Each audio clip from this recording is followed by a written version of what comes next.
We're going to talk about the Olam Hazeh and the Olam Haba. What are these two terms? The Olam Hazeh basically is a word for this present age. It's very common and very well understood in the rabbinic literature.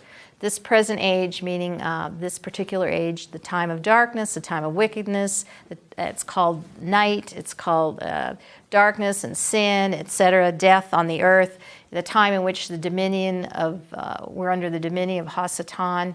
It is a time in which we are ruled by the physical laws of the universe, the laws of nature, for instance, the law of entropy in which everything is decaying and dying, etc.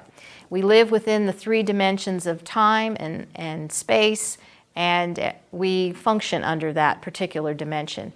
We contrast that with the Olam Haba, which means the future age or the world to come, as the rabbis know it. A time of great joy and perfection. It's a picture of eternity. It's described as being day and light and morning, etc., in which we are no longer under the laws of nature. We are no longer under the constraints of the physical dimensions of time and space. And so we could see that this particular age has something to do with the resurrection of the dead, when we are no longer confined in these physical bodies.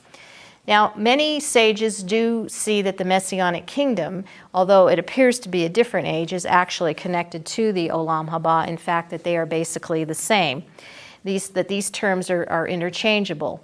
The sages also recognize that as far as time goes, God created basically 7,000 years of time.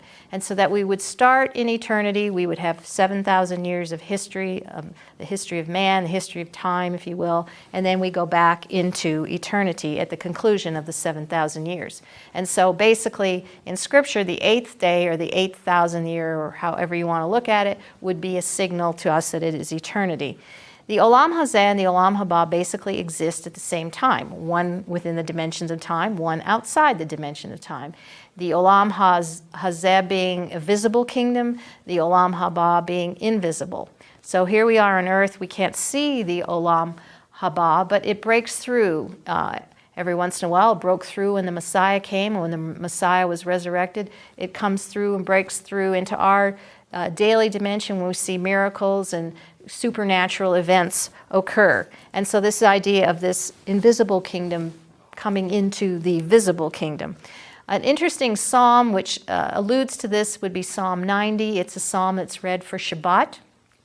The Shabbat is very much a picture of the Olam Haba and the Messianic age. And this particular psalm says it is a prayer of Moshe, the servant of God or the man of God. And in verse 2 it says that before you had formed the earth and the world, from eternity past to eternity future, you are God. So you see the 7,000 years sandwiched in between eternity past and eternity future. And the eternity future, as I said, being the eighth day. The 7,000 years, the time of history of man. So it always takes place in the idea of a cycle. And that the whole eternity thing of God is a cycle, just as all the other cycles we experience on the earth when we go through festival cycles and the times of rain and the summer seasons and the winter seasons and the snow, etc., the moon changing, all these things being a cycle. So the Messianic kingdom come to earth is very much a picture of the Garden of Eden, or Gan Eden, in the beginning. So at the end of the 7,000 years, we go into what we call the eighth day.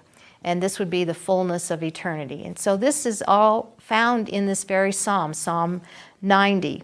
Verse 4 tells us that a day is as 1,000 years, and this is one of the places in which the sages get this idea that the time of man was created to be 7,000 years. But it says in verse 10 that the span of our life is 70 years. And that's the idea of this history of man.